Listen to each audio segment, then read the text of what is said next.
Bruxo Mago Negro. Gente, estou aqui hoje para falar para vocês a respeito do caso que aconteceu no Rio Grande do Sul, de uma menina que foi assassinada.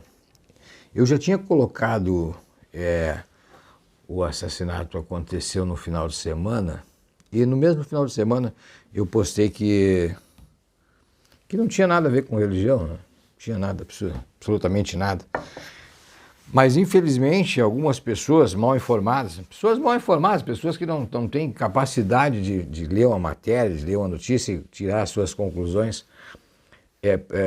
saiu muito ali no centro-oeste do país, São Paulo, ali daquela região, um monte de bruxos se manifestou, dizendo que o cara era um satanista,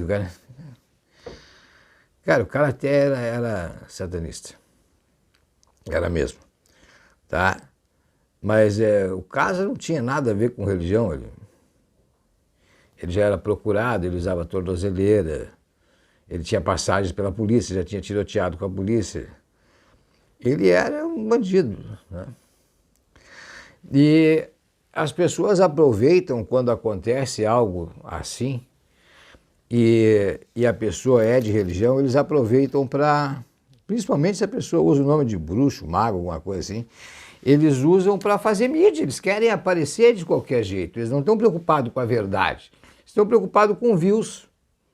Mas eu tinha colocado já no primeiro dia que não tinha nada, absolutamente nada de questão religiosa ali naquele caso. Por quê? Porque eu sei ler. Sabe, é simplesmente ler, fazer uma pesquisa sobre a vida da pessoa, saber que aquela pessoa está envolvida, saber, por exemplo, que a menina estava entrando em contato com os pais e ela não filmava o rosto. Caso de violência contra a mulher. Essa gente tem que ser presa, né? Antes que aconteça coisa pior. Nesse caso não foi possível, né?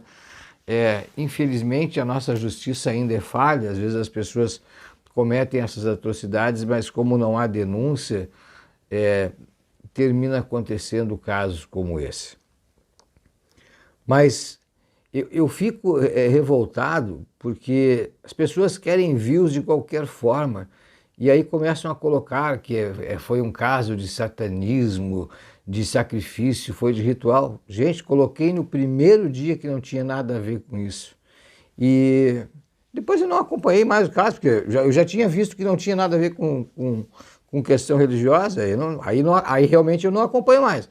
Eu só acompanho se o caso realmente tem alguma coisa ligada a alguma doutrina religiosa, aí eu acompanho. Mas como não tinha, já de cara eu vi que não tinha, e a delegada que cuidou do caso, 3 dias depois, disse que não tinha nada a ver.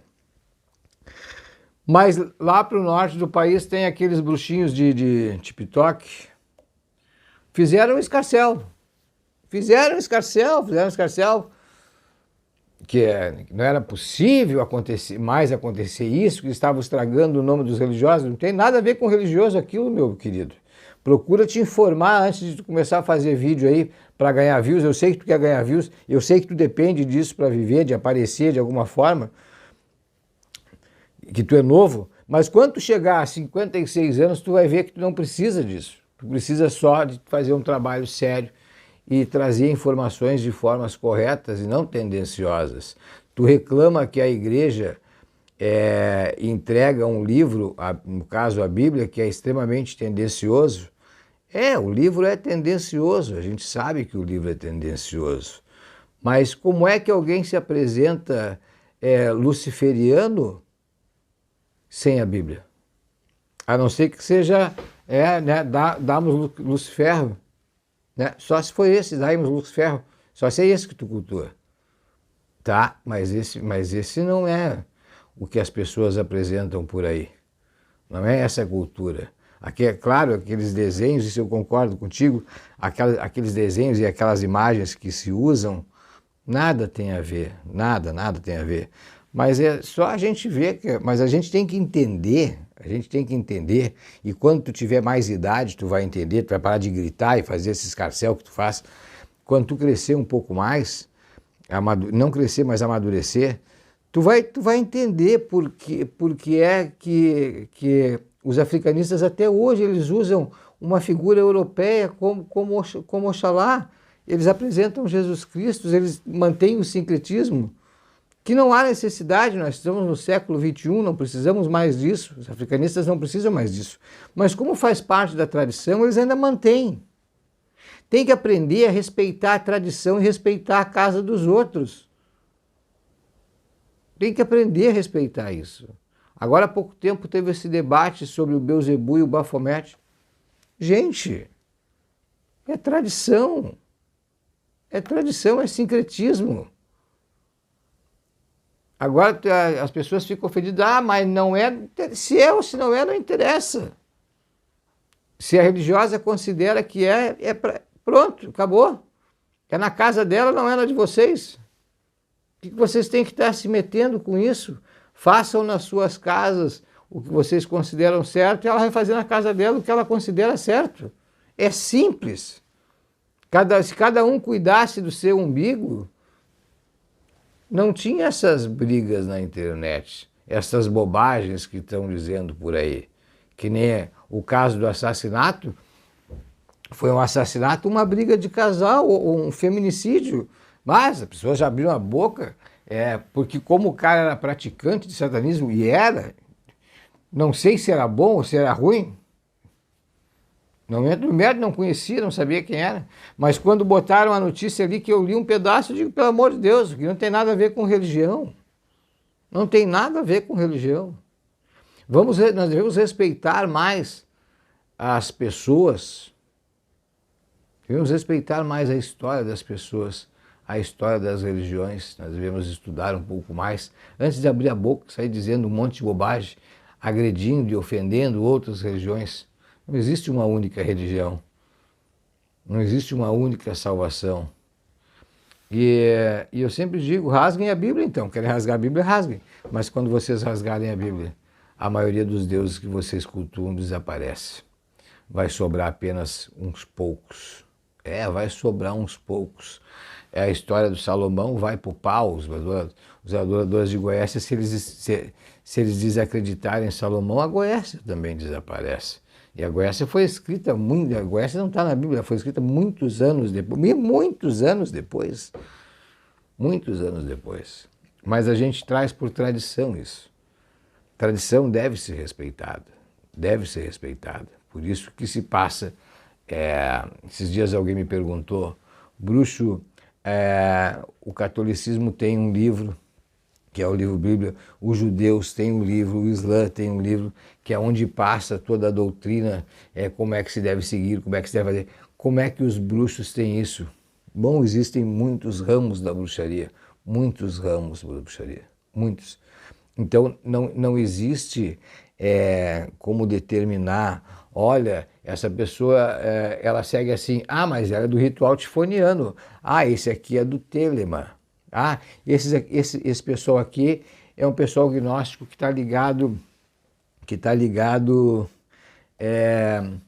às tradições de Salomão, outros estão ligados à magia do caos. Não tem como tu colocar tudo num pacote só e querer julgar. Não tem como isso. Não tem como isso. Nós temos que olhar a coisa num todo. Olhar num todo. Existem erros. E às vezes as pessoas brigam contra a Bíblia, por exemplo, a gente sabe que existe. A gente sabe, os teólogos sabem isso. Mas nós não vamos mudar isso. Não vamos conseguir mudar isso. São muitos anos de tradição, levaria muitos anos para que se pudesse mostrar para as pessoas que ali existem muitos erros. Mas eu vou dizer uma coisa para vocês, as igrejas são necessárias. As igrejas são necessárias assim como as casas de candomblé são necessárias, como os templos luciferianos são necessários, como a doutrina espírita é necessária, a religião católica, todas as religiões são necessárias, o budismo, o hinduísmo, todas elas são necessárias porque tem pessoas que precisam acreditar e o pensamento delas está ligado àquele tipo de crença ali. Se tu vai tirar a crença dessas pessoas e dizer para mim que é religioso, não faça isso. Cuide da tua casa, cuide das coisas como você faz, se preocupe com os seus seguidores a ensinar para ele aquilo que você acredita. E não fique julgando os outros, ameaçando as pessoas, dizendo, vem fazer debate comigo. Cara, quem é que vai perder tempo com isso? As pessoas têm mais o que fazer dentro dos seus templos do que ficar indo a debates que não vão resolver nada, porque uma pessoa tem um tipo de crença e um tipo de tradição, vai discutir com uma outra que tem um outro tipo de crença e um outro tipo de tradição, não tem lógica. Agora, se vocês pegarem, nós somos do ritual tifoniano, vamos colocar duas pessoas do ritual tifoniano para elas conversarem, debaterem, trocarem ideias, dali surgirão para os dois novas formas de ver o ritual, aí sim. Mas fazer embates? Para quê? Quando é que isso funcionou? Senhores, me digam quando é que o embate funcionou. Quando? Qual foi a vez que o embate funcionou para o bem de alguma religião? Nunca. Nunca. Toda vez que uma religião se defrontou com a outra, as duas perderam. Só ler livro de história. Só ler livros de história. Meu abraço a todos vocês.